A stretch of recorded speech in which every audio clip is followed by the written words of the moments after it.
Bros, ఈ sarpanch election జరుగుతున్న సందర్భంగా చాలామంది నామినేషన్స్ వేస్తున్నారు. చాలామంది మేము డెవలప్ చేస్తామని ముందుకు వస్తున్నారు. రకరకాలుగా వివిధ పార్టీల నుంచి కూడా ముందుకు వచ్చి మేము ఈ పార్టీ నుంచి డెవలప్ చేస్తామని ఎన్నో చెప్తారు.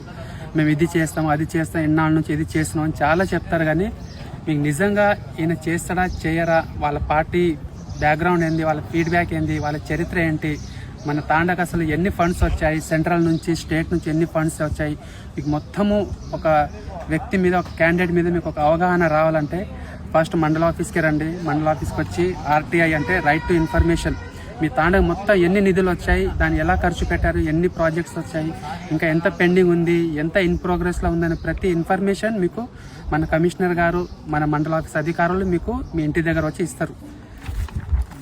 ఇది ఇలా ఉంటుంది. ఫాము అప్లై చేయండి. మీకు ఏ విధాలుగా రావాలా, ఎన్ని విధాలుగా ఇన్ఫర్మేషన్ కావాలో అన్ని మెన్షన్ చేయండి. పోయి మండల ఆఫీస్లో పోయి అప్లై చేయండి. ప్రభుత్వం కొద్దు మీ ఇంటికి వచ్చి అన్ని ఇన్ఫర్మేషన్ ఇస్తుంది. మీ తాండ మీద, మీ ఊరి మీద మీకు అభిమానం ఉంటే ఆ పని చేయండి ఫస్ట్. తర్వాత డిసైడ్ చేయండి ఎవరికి వెయ్యాలి, ఎవరికి వేయకూడదు.